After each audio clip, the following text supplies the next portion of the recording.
कानून सिर्फ किताबों तक सीमित नहीं, बल्कि हर इंसान की जिंदगी से जुड़ा हुआ सच है। LLB स्टूडेंट्स हो या लॉ लवर्स, यहाँ मिलेगा आपको law of contract, law of tort, constitution, IPC और हर वो कॉन्सेप्ट जो एग्जाम में भी काम आए और प्रैक्टिकल लाइफ में भी। Simple language, clear concept, exam oriented knowledge जो स्पार्क करे और कॉन्फिडेंस जो शाइन करे। वेलकम टू लीगल स्पार्क को सब्सक्राइब करें, क्योंकि यहाँ लॉ सिर्फ पढ़ाया नहीं जाता, यहाँ लॉ समझाया जाता है। प्रश्न, टॉर्ट में नेग्लिजेंस क्या है? उदाहरण सहित समझाए। उत्तर, नेग्लिजेंस एक सिविल रॉन्ग है जिसमें कोई व्यक्ति किसी अन्य व्यक्ति के प्रति अपनी ड्यूटी ऑफ केयर का पालन नहीं करता और उसके कारण नुकसान होता है। लॉ ऑफ टॉर्ट में नेग्लिजेंस का उद्देश्य है कि लोग अपने कर्तव्यों में लापरवाही न करें और किसी के जीवन, संपत्ति या अधिकार को नुकसान न पहुंचाएं। नेग्लिजेंस के 4 मुख्य तत्व होते हैं। ड्यूटी ऑफ केयर, आरोपी व्यक्ति का पीड़ित के प्रति कर्तव्य होना। ब्रीच ऑफ ड्यूटी, उस कर्तव्य का उल्लंघन। कॉजेशन, उल्लंघन के कारण सीधे नुकसान होना। डैमेज, वास्तविक नुकसान का होना। उदाहरण, यदि एक डॉक्टर अपने मरीज का ध्यानपूर्वक इलाज नहीं करता और उसकी लापरवाही से मरीज को हानि पहुंचती है, तो यह नेग्लिजेंस का मामला है। इसी प्रकार सड़क पर सावधानी न बरतने से किसी व्यक्ति को चोट पहुंचाना भी नेग्लिजेंस में आता है। नेग्लिजेंस टॉर्ट का महत्वपूर्ण उद्देश्य है कि प्रत्येक व्यक्ति जिम्मेदारी से कार्य करे और दूसरों को नुकसान से बचाए। भारतीय न्यायपालिका में कई मामलों में नेग्लिजेंस की अवधारणा स्पष्ट की गई है, जैसे डॉनह्यू वी स्टीवेंसन 1932 का केस, जिसमें ड्यूटी ऑफ केयर और ब्रीच को मान्यता मिली। प्रश्न, ट्रेसपस टू पर्सन क्या है? उदाहरण सहित समझाए। उत्तर, ट्रेसपस टू पर्सन एक प्रकार का टॉर्ट है जिसमें किसी व्यक्ति के शरीर या व्यक्तित्व पर अवैध रूप से हमला किया जाता है। ये टॉर्ट मुख्यतः 3 भागों में बांटा गया है। असॉल्ट, किसी व्यक्ति को डराने या धमकाने का प्रयास जिससे उसे चोट पहुंचने का भय हो। बैटरी, किसी व्यक्ति के शरीर पर जानबूझकर और अवैध रूप से शारीरिक हमला। फॉल्स इम्प्रिजनमेंट, किसी व्यक्ति की स्वतंत्रता को अवैध रूप से रोकना या कैद करना। उदाहरण, अगर कोई व्यक्ति अचानक किसी अन्य व्यक्ति को धक्का देता है, तो यह बैटरी के अंतर्गत आता है। यदि कोई व्यक्ति बिना कारण किसी को कमरे में बंद कर देता है, तो यह फॉल्स इम्प्रिजनमेंट है। किसी को धमकी देकर डराना कि उस पर हमला होगा, यह असॉल्ट है। ट्रेसपस टू पर्सन का उद्देश्य है कि व्यक्ति की शारीरिक सुरक्षा और स्वतंत्रता की रक्षा की जाए। इस टॉर्ट में पीड़ित व्यक्ति हर्जाना कॉम्पेंसेशन प्राप्त कर सकता है और अदालत आरोपी को नुकसान के लिए जिम्मेदार ठहरा सकती है। ये टॉर्ट समाज में व्यक्तिगत सुरक्षा और सम्मान बनाए रखने के लिए अत्यंत महत्वपूर्ण है। प्रश्न, स्ट्रिक्ट लायबिलिटी और एब्सोल्यूट लायबिलिटी में अंतर स्पष्ट कीजिए। उत्तर, स्ट्रिक्ट लायबिलिटी और एब्सोल्यूट लायबिलिटी दोनों टॉर्ट के महत्वपूर्ण सिद्धांत हैं, लेकिन इनके बीच अंतर है। 1. स्ट्रिक्ट लायबिलिटी, इसमें व्यक्ति किसी हानि के लिए जिम्मेदार होता है चाहे उसने सावधानी बरती हो या नहीं, लेकिन इसमें कुछ डिफेंसेस मान्य होते हैं, जैसे एक्ट ऑफ गॉड, प्राकृतिक आपदा, प्लेंटिफ्स ओन फॉल्ट, पीड़ित की गलती, कॉन्सेंट ऑफ प्लेंटिफ, पीड़ित की सहमति। उदाहरण, राइलेंड्स वी फ्लेचर 1868 में जलाशय से पानी का रिसाव हुआ और पड़ोसी की संपत्ति को नुकसान पहुंचा। 2. एब्सोल्यूट लायबिलिटी, इसमें हानि पहुंचाने वाले व्यक्ति के पास कोई डिफेंस नहीं होती। ये सिद्धांत मुख्य रूप से हैजर्डस और इनहेरेंटली डेंजरस एक्टिविटीज में लागू होता है।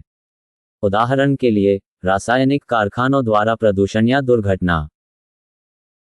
प्रश्न, न्यूसेंस क्या है? प्राइवेट और पब्लिक न्यूसेंस में अंतर स्पष्ट कीजिए। उत्तर, न्यूसेंस एक टॉर्ट है जिसमें किसी के अधिकार या संपत्ति का अवैध रूप से हनन किया जाता है। इसका उद्देश्य लोगों को उनके निजी और सार्वजनिक जीवन में होने वाली विघटन या असुविधा से बचाना है।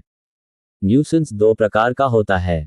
1. प्राइवेट न्यूसेंस, ये तब होता है जब किसी व्यक्ति के संपत्ति का उपयोग या गतिविधि किसी अन्य व्यक्ति के जीवन, स्वास्थ्य या संपत्ति में अवरोध उत्पन्न करती है। उदाहरण, पड़ोसी के फैक्ट्री से धुआं या तेज आवाज से घर में असुविधा होना। 2. पब्लिक न्यूसेंस, ये तब होता है जब कोई व्यक्ति किसी सार्वजनिक स्थान या समाज के बड़े वर्ग के लिए असुविधा या खतरा उत्पन्न करता है। उदाहरण, सड़क पर अवैध निर्माण, प्रदूषण या जल प्रदूषण जिससे आम जनता प्रभावित होती है। प्रश्न, डेफेमेशन क्या है? लाइबल और स्लैंडर में अंतर स्पष्ट कीजिए। उत्तर, डेफेमेशन एक टॉर्ट है जिसमें किसी व्यक्ति की साख, रेप्यूटेशन को नुकसान पहुंचाया जाता है। ये व्यक्ति की प्रतिष्ठा को गिराने वाले किसी भी मौलिक, झूठे या हानिकारक बयान को शामिल करता है। डेफेमेशन दो प्रकार का होता है। 1. लाइबल, लिखित या स्थायी रूप में की गई बदनामी। उदाहरण, अखबार, सोशल मीडिया पोस्ट या चित्र के माध्यम से किसी की प्रतिष्ठा को नुकसान पहुंचाना। 2. स्लैंडर, मौखिक या अस्थायी रूप में की गई बदनामी। उदाहरण, किसी के बारे में झूठ बोलना या अफवाह फैलाना। मुख्य अंतर, एस्पेक्ट, लाइबल, स्लैंडर, रूप, स्थायी रिटन प्रिंटेड, अस्थायी स्पोकन गेस्चर्स। नुकसान, सामान्यतः सीधे माना जाता है। नुकसान साबित करना जरूरी होता है। माध्यम, लेख, तस्वीर, सोशल मीडिया। बोलचाल, शब्द, संकेत। डेफेमेशन टॉर्ट का उद्देश्य है कि किसी व्यक्ति की सामाजिक और व्यावसायिक प्रतिष्ठा को अनावश्यक नुकसान से बचाया जाए। यदि कोर्ट में मामला साबित होता है तो पीड़ित व्यक्ति हर्जाना कॉम्पेंसेशन या आदेश इंजंक्शन प्राप्त कर सकता है। प्रश्न, रायलेंस वी फ्लेचर के नियम को समझाइए। ये टॉर्ट क्यों महत्वपूर्ण है? उत्तर, रायलेंस वी फ्लेचर 1868 एक प्रसिद्ध अंग्रेजी मामला है जिसने स्ट्रिक्ट लायबिलिटी के सिद्धांत को स्थापित किया। इस केस में फ्लेचर की जमीन पर रायलेंस ने जलाशय बनाया। जलाशय टूटने से फ्लेचर की जमीन को नुकसान पहुंचा।